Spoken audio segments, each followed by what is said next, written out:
కేసీఆర్ విమర్శలపై కాంగ్రెస్ ఇతర నేతలు కూడా తీవ్రంగా మండిపడ్డారు. దేశ అభ్యున్నతికి పాల్పడ్డ వారిని తోలనాడటం సరికాదని, వాక్ స్వతంత్రాన్ని దుర్వినియోగం చేయవద్దని హితవు పలికారు.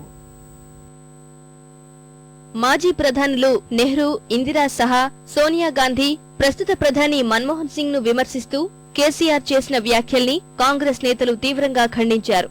సమస్య పరిష్కారానికి గడువు కోరితే ఇలాంటి వ్యాఖ్యలు చేయడం బాధాకరమని పీసీసీ అధ్యక్షుడు బొత్స అన్నారు. వాక్ స్వాతంత్రాన్ని దుర్వినియోగం చేయవద్దన్న ఆయన తన వ్యాఖ్యల్ని వెనక్కి తీసుకోవాలని డిమాండ్ చేశారు. మీరే చెప్పారు దేవత అని చెప్పారు. అంటే మీరు చెప్తే దేవత, మీరు చెప్పిన మాట వెంటనే చేస్తే దేవత, లేకపోతే కాదా?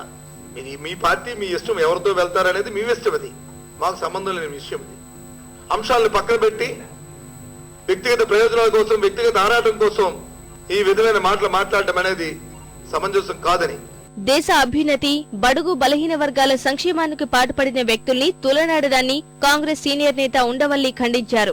విద్వేషాల్ని రెచ్చగొట్టి 2014 ఎన్నికల్లో పబ్బం గడుపుకోవాలని చూస్తున్నారని ఆరోపించారు.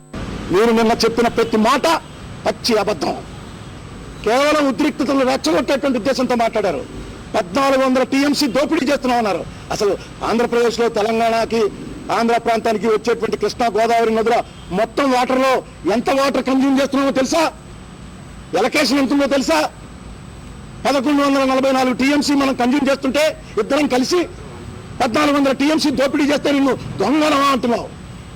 కాంగ్రెస్ వాళ్ళని తిట్టి, తెలుగుదేశం వాళ్ళని తిట్టి, మొత్తం తెలంగాణలో ఉన్నటువంటి అన్ని రాజకీయ పార్టీలను తిట్టి 2014 వరకు ఈ ఉద్యమాన్ని బతికించి ఉంచితే 2014లో ఎక్కువ సీట్లు వస్తాయి, అప్పుడు సెటిల్మెంట్ చేసుకుందామనే ఆలోచనతో ఈ చంద్రశేఖరరావు గారు నడుస్తున్నాడు. కాంగ్రెస్ అధిష్టానంపై ఇష్టారాజ్యంగా మాట్లాడటం సమంజసం కాదని, కించపరిచేలా వ్యాఖ్యానించినంత మాత్రాన తెలంగాణ రాదని మంత్రి శ్రీధర్ బాబు అన్నారు. ప్రజాస్వామ్య వ్యవస్థకే మధ్య తీసుకొచ్చే మాటల ద్వారా ఈరోజు తెలంగాణ రాదు. వారు చెప్పదలుచుకునేది ఏంది, ఒక పార్టీ తరఫున వారు చేయదలుచుకునేది ఏంది, వారి వ్యవస్థ ఏంది, ఆ విధంగా చెప్పుకుంటూ పోయి చేసే ప్రక్రియ భాగంలో మీరు చేస్తా ఉన్న ఉద్యమంలో ఇంకా ఏ విధంగానే ఒత్తిడి పెంచే ప్రయత్నం చేస్తారో చేయాలి, కానీ వ్యక్తిగతమైన దూషణలు చేస్తే తెలంగాణ వస్తుందా అని వారిని అడుగుతా ఉన్నాం. ఈరోజు రాజకీయ ఉనికి కోసమే కేసీఆర్ ఉద్యమం చేస్తున్నారని ప్రభుత్వ విప్ జగ్గారెడ్డి విమర్శించారు.